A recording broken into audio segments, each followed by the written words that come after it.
Mama bunyi. Ma, ada telepon. Dari siapa? Dari suamiku tercinta, Ma. Angkat aja.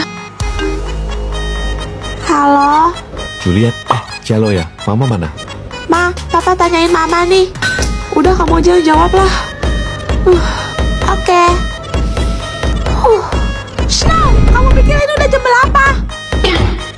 Alamak, tiap hari balik malam terus. Anak sama bini dilupain. Alasannya ya meeting lah, ya bisnis lah. Masih inget rumah nggak? Cello, Papa. Kalau bukan karena anak kita yang lucu-lucu, aku juga nggak mau sama kamu. Kenapa mirip banget sama mbaknya, sumpah. Aku kasih kamu waktu 10 menit. Kalau kamu nggak sampai di rumah, mau pulang sekalian. Tidur di teras sana, bye. Halo. Dah lah. Bikin aku tambah tua aja. Keriput aku nambah nggak nih? Belajar dari mana dia? Om penculik ya? Baca. Halo, nama aku Cello. Dan sekarang aku sedang diculik. Om! Ica nggak kayak gitu. Cello jadi grogi tahu. Cello ulang ya Om. Halo, nama aku Cello. Kalau kalian mau Cello pulang dengan selamat, kalian harus menyiapkan uang tebusan sebanyak 100 juta rupiah. Cello harganya 100 juta rupiah. Cuma 100 juta rupiah. Itu bukannya segitu udah banyak ya? Om nggak tahu siapa Papa Cello. Papa Cello kaya tahu. Kalau minta segini mah Om rugi. Om punya pensil nggak? Boleh Cello pinjam, biar Cello ganti sini. Nah, ini baru benar Om. Halo, nama aku Cello. Kalau kalian mau Cello pulang dengan selamat, kalian harus menyiapkan uang tebusan sebanyak 100 miliar rupiah. Makasih ya. Tapi Om, kenapa Om nyulik Cello? Karena kamu. Pasti karena kelihatan kayak anak kecil. Bentar. Maksudnya kelihatan kayak anak kecil? Emangnya kamu umur berapa? 33. Hah? 33? Gua pikir lo umur 5 tahun. Anjir, tuannya dari gua. Sepuh, ampun. Juliet, masa katanya ada pesawat yang hilang selama 37 tahun sih? Emang benar? Pesawat Pan AM 914 terbang pada tanggal 2 Juni 1955, membawa 6 awak pesawat dan 57 orang penumpang dari New York ke Miami, Florida. Tapi baru 3 jam lepas landas, pesawat ini hilang dari radar. Hah? Jatuh gitu? Atau mungkin mesinnya error kali? Tim investigasi mulai dikerahkan untuk menyelidiki dan mencari di mana keberadaan pesawat tersebut. Tapi hasilnya nihil. Nggak ada sisa-sisa puing pesawat. Karena tak kunjung ditemukan, akhirnya kasus ini ditutup sebagai kecelakaan pesawat yang jatuh tenggelam ke dasar laut. Pemakaman secara simbolis pun dilaksanakan, dan pihak maskapai juga membayarkan sejumlah kompensasi untuk keluarga korban yang ditinggalkan. Ya ampun, pasti sedih banget.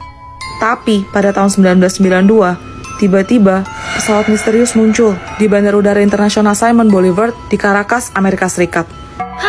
Sebenarnya, petugas bandara juga bingung karena ada pesawat yang ingin mendarat, tapi tidak terdeteksi oleh layar sistem mereka. Kok aneh? Sang kapten pilot pesawat tersebut mencoba melakukan kontak dengan menara pengawas. Ia bertanya, ini di mana? Juan, sang petugas bandara, menjawab, kalian berada di Bandara Udara Caracas. Iya. Nggak lama, pilotnya bales, kami Pan AM 914, membawa 6 awak dan 57 orang penumpang, dengan rute penerbangan New York menuju Miami, yang dijadwalkan tepat mendarat pada pukul 9.55 waktu setempat, tanggal 2 Juni 1955. Apa? Seketika, semua petugas bandara yang mendengar dari menara pengawas kaget karena sadar kalau itu adalah pesawat yang pernah hilang 37 tahun yang lalu. Waduh. Setelah pesawat mendarat dengan selamat, petugas bandara bertanya kepada sang pilot, apakah Anda tahu kalau sekarang itu tanggal 21 Mei tahun 1992. Terus? Sesaat setelah mendengar itu, pilot pun terdiam, lalu menyalakan kembali mesin pesawat dan langsung terbang lepas landas menuju udara. Elah, kemana lagi dah? Pesawat jet diluncurkan dari Caracas guna mengikuti jejak pesawat tersebut. Dan beberapa jam kemudian, pesawat itu mendarat sampai di Bandara Udara Miami. Serius? Ajaibnya, para penumpang turun satu persatu dari pesawat dengan penampilan, bentuk, dan rupa yang sama persis saat mereka hilang dulu. Mereka nggak menua gitu, 37 tahun loh. Jangan-jangan ini ada hubungannya sama portal waktu. Pelajarannya sudah selesai. Apa ada yang mau ditanya? Bu, tahu Hello Kitty gak? Tahu dong, kamu suka. Banget. Tapi kamu tahu nggak, ada kisah menyeramkan tentang asal-usul karakter lucu itu? Serius, Bu? Konon katanya, karakter Hello Kitty diciptakan pada tahun 1970 oleh seorang wanita yang memiliki anak perempuan berusia 14 tahun. Terus? Sang anak divonis menderita kanker mulut oleh dokter dan tidak dapat disembuhkan. Kasiannya. Segala upaya telah ibu itu lakukan agar putrinya sembuh, tapi tidak membuahkan hasil. Sampai akhirnya ia putus asa dan memutuskan untuk melakukan ritual perjanjian dengan iblis. Demi menyembuhkan putrinya, iblis meminta bayaran. Bayaran? Sang ibu harus menciptakan karakter yang menarik perhatian anak-anak di seluruh dunia. Iya, karakter Hello Kitty sengaja dibuat tidak memiliki mulut. Hal ini mengingatkan kita kepada putrinya yang menderita kanker mulut. Jadi itu alasannya. Selain itu, kata Kitty juga diartikan iblis dalam bahasa Cina. Sehingga Hello Kitty bisa diartikan sebagai halo iblis. Pelajaran kita sudah selesai. Oh ya, kalian mau study tour ya? Ya, Bu, kita berangkat besok naik bis. Hei Tayo, dia bis kecil ramah. Kamu tahu nggak alasan kenapa bis Tayo bisa hidup dan bicara selayaknya anak kecil? Enggak. Ada sumber yang mengatakan bahwa Hana sang mekanik memiliki 4 orang anak yang bernama Tayo, Rogi, Gani, dan Lani, di mana mereka semua tewas dalam kecelakaan maut. Dalam episode The Best Mechanic, sosok Hana digambarkan sebagai perempuan yang sangat pintar. Ia merupakan lulusan terbaik yang handal dalam bidang otomotif. Namun saat depresi, Hana memandang lekat mainan dis favorit anaknya dan muncullah sebuah ide gila. Ia lalu memikirkan cara untuk menghidupkan kembali keluarganya. Emangnya bisa? Hana memindahkan kesadaran mereka dengan bantuan teknologi AI. Tak lupa juga, Hana mendownload ingatan mereka yang diambil dari mayat suami dan keempat anaknya ke dalam masing-masing bis. Astaga. Yang lebih mengerikan lagi, katanya, mesin yang menggerakkan roda bis Tayo adalah organ tubuh manusia segar yang terletak di bagian bawah bis. Apa? Kalian sadar nggak? Hanya Hana satu-satunya mekanik di kota itu. Iya ya. Itu karena cuma Hana yang tahu dan mempunyai akses untuk memperbaiki serta melihat isi sesungguhnya dalam bis-bis tersebut. Gelap banget ceritanya. Pelajaran kita sudah selesai, silahkan warnai dulu tugasnya, baru kalian boleh pulang. Aduh, mana gue lupa bawa lagi. Snow, pinjem pensil warna dong. Gua adanya krayon. Pas banget. Gue juga gambar Shinchan. Apa hubungannya? Maksudnya, kartun Crayon Shinchan kan? Feeling gak enak. Jangan bilang ada kisah kelam di balik kartun itu. Shinchan terinspirasi dari seorang bocah berumur 5 tahun di Jepang yang bernama Shinosuke. Dia memiliki seorang adik perempuan bernama Himawari. Mereka lucu banget ya, Bu. Suatu hari mereka sedang asik bermain bola di taman. Tanpa sengaja bola tersebut terlempar jauh. Himawari dengan semangat mengejar bola itu hingga ke jalanan. Tapi tiba-tiba sebuah mobil datang melaju dengan kecepatan tinggi. Terus? Shinchan yang sadar segera berlari untuk menolong adiknya. Namun naas, keduanya malah tertabrak dan harus melenggang nyawa. Misaya sang ibu sangat terpukul dengan kepergian kedua anaknya. Lalu ia menemukan krayon milik Shinchan. Dan dengan krayon itu, ia mulai menulis cerita apabila Shinchan masih hidup sampai sekarang dalam buku hariannya. Jadi? Semua tingkah lucu, canda tawa, serta keceriaan Shinchan hanya karangan Misaya semata yang depresi karena kehilangan anaknya. Itulah alasan mengapa Shinchan tidak pernah tumbuh dewasa. Ternyata bocah jenaka seperti kamu punya kisah yang segelap ini. Pelajaran kita sudah selesai, silahkan dicatat dulu materinya. Yes, pulang. Sweeper jangan mencuri. Sweeper jangan mencuri. Snow jangan mencuri. Gak jelas. Mirip Dora kan? Udah lebih mirip Boots. Ih, Kalian tahu nggak alasan kenapa Dora suka bertanya? kenapa, Bu? Ada sumber yang mengatakan bahwa kepala Dora terlihat besar karena ia mengidap hidrosefalus. Hidrosefalus itu apa?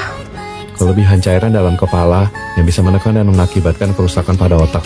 Penyakit itulah yang membuatnya susah untuk mengingat hal-hal penting. Apa mungkin dia bawa peta waktu berpergian itu? Supaya dia ingat dalam pulang ke rumah neneknya. Bisa jadi nggak sih? Tapi kan Dora punya Boots yang selalu nemenin dia kemana-mana. Monyet yang mirip sama lo itu. Apaan sih? Sosok Boots adalah sebagai monyet yang memandu Dora untuk membantunya dalam melakukan aktivitas. Lalu Dora juga dikabarkan memiliki masalah gangguan pendengaran. Pantas dia sering ngomong, katakan lebih keras. Tapi dengan kondisi Dora yang setara itu, nanti kalau dia beneran nyasar gimana, Bu? Kalian sadar gak? Dora mengenakan gelang berwarna kuning di tangannya. Jangan bilang kalau itu. Pelacak. Betul, Jika suatu saat Dora hilang, maka ia dapat dicari dan ditemukan dengan mudah. Ternyata, Pelajarannya sudah selesai. Apa ada yang mau ditanya? Gak ada, Bu. wow, Pu, Sepuh, ajarin dong, Pu. Tinky Winky, Dipsy, Lala, Pu, Sepuh. Itu Teletubbies kan? Hah, jangan bilang ada kisah kelam di balik serial Teletubbies. Ada teori yang menyebutkan bahwa mereka merupakan anak-anak yang tinggal di rumah sakit jiwa bernama La La Land. Serius, Bu. Mereka diperlakukan secara tidak manusiawi oleh para perawat di sana. Tinky Winky yang pada saat itu masih berusia 7 tahun, sering diikat di pagar, hingga badannya kedinginan dan berwarna biru keunguan. Terus, Bu, Dipsy berumur 6 tahun. Ia menderita kejang parah dan sering muntah, tapi perawat di sana mengabaikannya, sampai wajahnya tergenang oleh muntahannya sendiri.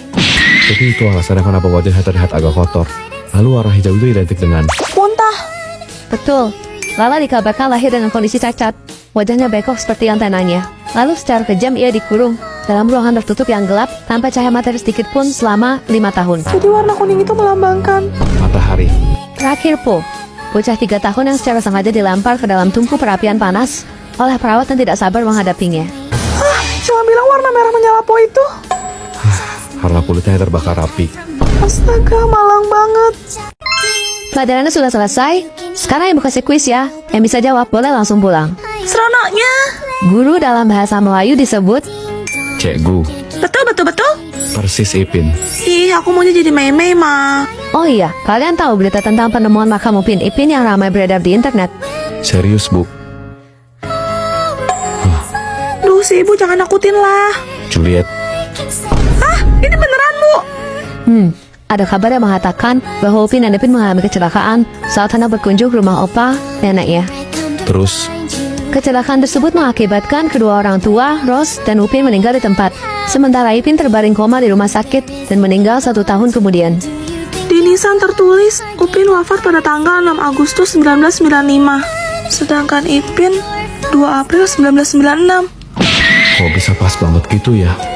Rasa bersalah serta duka opa yang teramat dalam karena kehilangan orang terkasih menyebabkan dia berakhir tidak dapat mengendalikan akal sehatnya lagi. Lalu nasib Opa gimana, Bu? Demi dapat melanjutkan hidup, Opa membayangkan Upin dan Ipin masih sehat dan ceria seperti di dalam kartun. Walaupun kenyataannya, itu hanya dalam angan Opa semata. Astaga.